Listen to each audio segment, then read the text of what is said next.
Hello everybody, welcome back. My name is Anna. You're watching Astral Tarot. Is it 5 years ago? I'm here in my Amsterdam apartment near my altar. I have my own deck in the background and I'm actually playing with small Crow's Magic Tarot. So let's get into today's topic. I will be referencing my notes for this, so that's just the way it is. Sorry, not sorry. My patrons know that I've been talking about de-influencing several things, meaning de-influencing our tarot practice, de-influencing even in particular the Thoth Tarot or Thoth Tarot, which is right there in the background as well. De-influencing our magical practice, de-influencing our overall spiritual practice, and even de-influencing the self. That's something that I'm working on. And a part of this is reclaiming. So what I'm talking about today is reclaiming my practice, real paganism, and the wheel of the year.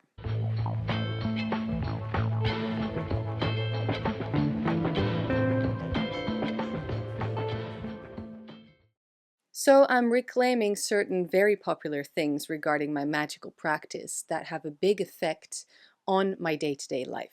Working on this throughout the year, I'm realizing that it actually gets much deeper than I initially thought. Now, a little heads up, I will actually be talking about how I'm changing up the wheel of the year for myself, but I think I'll be starting with the 12 or 13 moons that we have in a calendar year, and how that really relates to my practice but also helps my own practice. So it's not just that I want to be different. I think like any other human being, at some level, I want to belong. I just want to be able to recognize what my own practice and my own culture even is in this whole big mess at this point still of witchcraft, paganism, the wheel of the year. So sure, we want to belong, but of course, we are not in any mood to become blind followers. And my two words for last year were mine and believe. Like anybody else, I want this practice to truly be mine according to my authentic self, and I want to truly believe that it works in my advantage, meaning it works for me and gives me something that I need. Why would you not want the same thing? Right? It's not necessarily about us adapting to the witchcraft traditions. It can very much be the other way around. I gotta change the pagan wheel of the year and the names and thoughts behind the full moons of the year. That's what I'm doing. So basically the Sabbats and Esbats. I'm working through it month by month because I want to experience the moments and of course later on see if it still aligns. I'm basically setting my very first guidelines. And of course, this is not my first year being into this sort of stuff, but it is my first year really tackling this as a big personal project. And I will always reserve the right to fix it, tweak it, change it according to my own needs. This to me, it's pretty huge, it's pretty major because I've pretty much tried following the witch's wheel since I was 15 years old. Emphasis on tried. And I know I'm not the only one out there, so comment below if you feel the same way, if you've experienced this, if you're currently experiencing this, and maybe have done a similar project for yourself. Let me know how that turned out. Is your practice different? Is your practice better? Was it easy to stick to? That's all things I want to know. Little side note, it's so funny because I've been working on this behind the scenes, right? As I just told you, for a while now. And I'm picking up here and there that more people are starting to get the same mindset of this isn't working for me and I need to do it my way because this thing, this system that someone made up years ago, it just doesn't align. It just doesn't make sense for me. Not just with the wheel. I haven't seen anybody mention the moon names though, but also regarding tarot decks, because I'm first and foremost a tarot reader, it's my profession. Yeah, tarot decks. How, if there wasn't any tarot YouTube, I'm pretty sure other tarot enthusiasts like me would be perfectly happy with a maximum amount of 5 decks, maybe 10, no more than that. Instead, we have Instead, here we are watching, and I mean, most of the time in delight, also sometimes in just complete disbelief. People who own like 5,000 tarot decks. Anyway, that's just a little thought I had. I guess we won't find out anytime soon. I'm just saying that it's funny that there is that collective, even if we don't agree on what should be celebrated and when and how and why, there's still that collective. It started with the common reasons to change it up. First of all, a reason to keep it. Let's be respectful of this practice, I guess. I don't want to completely disregard the pagan festivals. After all, we have equinoxes, we have solstices. That's something that you can actually see in the sky. And I like to keep track of those. Same with the moon cycles. I very much work with the moon. It's just my vibe, like many other magical practitioners. So we're keeping those. The first thing to change, or rather the first reason to change, is I don't see so many of these seasons out my window. I mean, I live in the Netherlands and I am half French from Corsica. So my whole, heritage, and I was brought up going to France multiple times a year, etc., every year to Corsica. So all those three main places in my life really do experience real seasons. We have real winter, we have do we have real summer in the Netherlands? I don't know. Maybe a 3-week summer. But the thing is, it doesn't always align with really the wheel of the year. We're talking the beginning of spring, for instance, which we've just had and we're kind of still in the middle of. It's lovely this year. I can see it out my window and I'm appreciating it so much. However, a couple of years ago, it was an extreme disappointment because there was no spring. It was still middle of winter. Everything was still gray. You're talking to me about nature coming back. It still felt like the death of winter. So of course, it's not all hard and set like that, but also the meaning behind it. I will get into it. There are plenty of reasons to change this, and I think a lot more people could do it. Second reason, I'm becoming a little too much aware of the fact that this Wheel of the Year was manufactured. I know there's a common growing awareness about this, which I think is pretty good. It's a topic that we're talking about. Actually, we've been talking about this for years already. I know, maybe decades, but here it is again in my own form. It's manufactured. Most of us know this. I think it started off well intended and it may very well work for plenty of people. But just knowing that when we call someone a pagan Wheel of the Year, it originally means a person who is living according to the traditions and beliefs of the land. Not just any land, right? The land on which they live. Meaning, they have their own folklore, their own traditions, their own gods, and even their own ways of honoring them. Ronald Hutton has a speech online where he says that the meaning of the term pagan is the people who observe the religion of the Pargas, which is the unit of local governments in the Roman Empire. In other words, those who still observe the rooted religion of the place, the locality, instead of the pick up and carry new missionary religion of Christianity, and so the old religions of Europe and the Near East, rooted and traditional. I knew we could count on Ronald. All right, of course we knew this, and that is a big but. These old religions that we now honor en masse, at least 50% of that wheel is not rooted or traditional, it's fictional.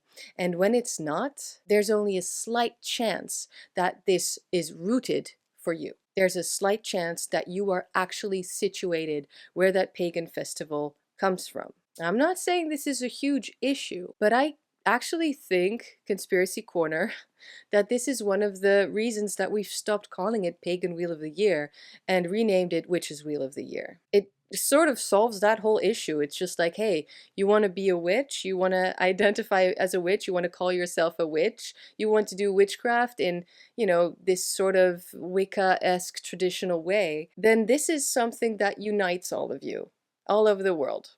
And I know in the other, part of the world, it's upside down because the seasons are different. That makes sense. But you see how its roots, they no longer make sense. Look, if I'm wrong, let me know in the comments. That's okay. So as I said, it may be a lovely symbol and tradition that you can work on to recognize your witchhood, but in most cases, is it pagan? No. A very simple example would be, I live in the Netherlands, in Amsterdam actually, and we didn't originally have Halloween. Now, I'm glad we have it now though. It's a lot of fun. And to me, thanks to the knowledge of nature's cycles, it actually means something to me spiritually, outside of dressing up and, I don't know, doing scary things.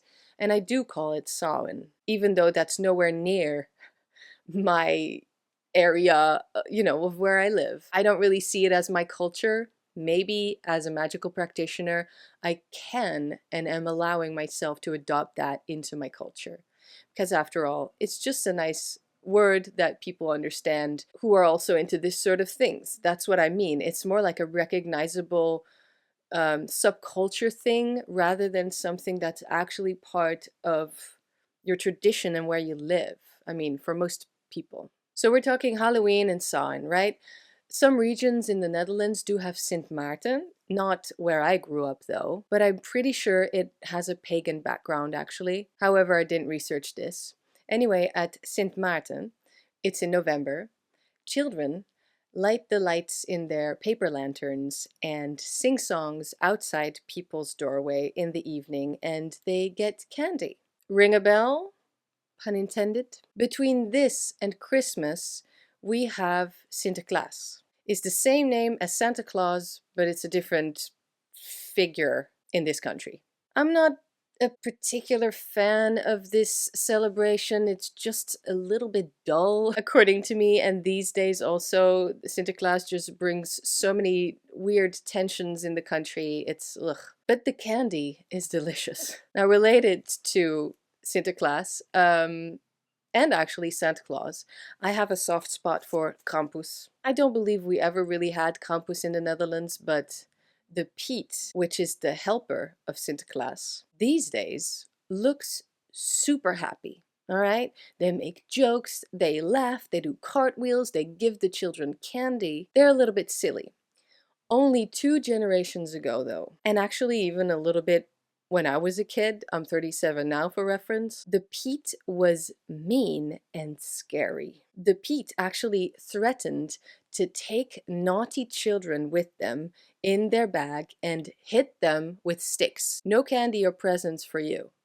And actually I know, because I'm also a dance teacher and I teach kids, they fairly recently, I think only a couple years ago, 2 years ago, changed the official, if you will, songs for the Sinterklaas seasons that children will sing in their own homes to make it more kid-friendly and to get rid of the argument of racism as well, by the way. I don't really think it's a bad thing, but yeah, they changed the lyrics in some songs, so I don't know them anymore. From "and you'll be hit with sticks" to, I don't know, I don't even know, something kid-friendly, okay? They got rid of the racism and the abuse. Or discipline, according to, however you see it. I don't have kids. So you see how this is very similar to receiving coal from Santa instead of gifts. It's a very similar kind of idea. Let me be clear about this next thing. Traditions are allowed to change, and they most certainly do change. However, I can't shake the thought that I may be closer to the pagan traditions of this area, of this country, with my appreciation for Krampus, than how Sinterklaas is celebrated and how it's portrayed these days. Because the entire scary aspect is gone. I think Sinterklaas was just one of those things, just like Santa Claus. It's very similar to fairy tales. The fairy tales always had a bittersweet ending and a very clear message to the children. Basically, it was a lesson, meaning it I'm pretty sure it was made to scare kids so that they would behave. So it was a threat, but also kind of fun. And now it's only fun. Where's the threat, people? I miss it. So that's why I like Krampus. I mean, it's nice, it's wholesome, but I do like that little demon scary aspect. A slightly darker story to tell before jumping into Christmas or Yule, which is, by the way, still a part of spooky season. Yule, spelled Joel, it's a German pagan holiday. And even though, I'm not German, but the Netherlands is a very small country and Germany is just right around the corner, right? Anyway, Yule is there, also Christmas. It's just something that we've always celebrated and we enjoy. By we, I mean my family and I. When it comes to my family, I don't only include my Dutch father's side, but also my French mother's side, from Corsica, as I said. So we're talking heritage, culture, overall upbringing. And we used to go to Corsica every single summer for the entire summer break. So in Corsica, we most certainly have our Day of the Dead. We're talking Christmas, Yule, but then before that, we have Halloween, Samhain, or Day of the Dead on the 1st of November, I believe. And it's not the only place where they do that, clearly. But yeah, we visit the graves of our forefathers, and I take that, as something that is, I guess, a reason for me to work with that energy. It's just an extra reason, not just because I want to, but also because I see it represented in where I'm from. In particular, Corsica, although we probably have the same tradition in France mainland. It may be strange because of the entire reason to make this video, but I really don't mind the wheel. I don't have a particular problem with it. I'm just playing with my own practice, making sense out of it. I have, in slight research for this video, come across some real bashing of the Wheel of the Year, and I want to share an excerpt with you. Creating an ahistorical, homogeneous umbrella culture of general Western European spirituality feels uncomfortably white. Ignoring the conflicts, colonization, and Christianization that happened by and to various Indo-European groups during this period of history is to implicitly buy into dangerous narratives of white unity and supremacy. Which, when I read that, I thought that was really heavy, and I must admit, I don't know enough about this to comment on it, really. I haven't researched all of this history, so I don't know how accurate that conclusion may be. I only have my own experiences. Then the blog continues and mentions something that I do deeply relate to. Of course, if you're going to be celebrating solstices, equinoxes, lunar phases, and seasonal changes all at once, it's going to feel a bit muddy. I'll link the blog below. At first, so we're talking about when I started learning about this stuff when I was 15 years old, I did only celebrate the dates of the Sabbats, thinking that it was just 1 or 2 days, right? An evening and the day of, like Christmas Eve and then Christmas Day kind of thing. Then I understood that the Sabbats were actually seasons. It already started to make more sense. However, also working with the moon, how the hell does this all tie into each other? Also, I completely understand the many harvest Sabbats and harvest moon and the symbolism behind it, believe me. But back in the day, it was an actual harvest that they would celebrate. And I love the countryside, I love nature, but I've always lived in cities, and I don't think I've ever harvested something in my entire life. So how would that same reoccurring theme really make sense to me? Again, sure, I can harvest my own lessons that I've learned, the previous season. I can understand the symbolism behind that and the metaphor behind that. Harvest is not only actually harvesting grain or any other crop, but here it comes. my personal harvest moments, the real harvest moments that I have every single calendar year, they don't fall at the same time as the harvest festivals from the Wheel of the Year. They are generally at the end of the school year or around my birthday, or I am totally the kind of person who thinks about these things at the end of December. Meaning I have clear harvest points during the year, and yeah, the wheel generally doesn't align, so I'm taking that all in to my own version of the Wheel of the Year. I'm calling it quits right now. This video is already long enough. I will film the second part and upload it soon. So if you want to follow that and you're not a subscriber yet, please do so. If you want to hear more about my own personal experiences and the craft and mostly tarot, etc., all things related, also check out my Patreon. But yeah, for sure, stick around on the channel, see all the other videos that I have up. I can talk for hours about tarot especially. If you want to support me in any other way, I have combined my love for cards and magical practice in my very own deck, Magical Guidance Cards. I have videos showing all the cards actually. It's for sale on Make Playing Cards and it's linked underneath all my newest videos. So if you want to check that out, it's a deck for aiding the magical practitioner. And there really isn't much like that on the market at all. And this is something that I've created all on my own. Again, leave a like, leave a comment, and I'll see you very soon. Bye guys.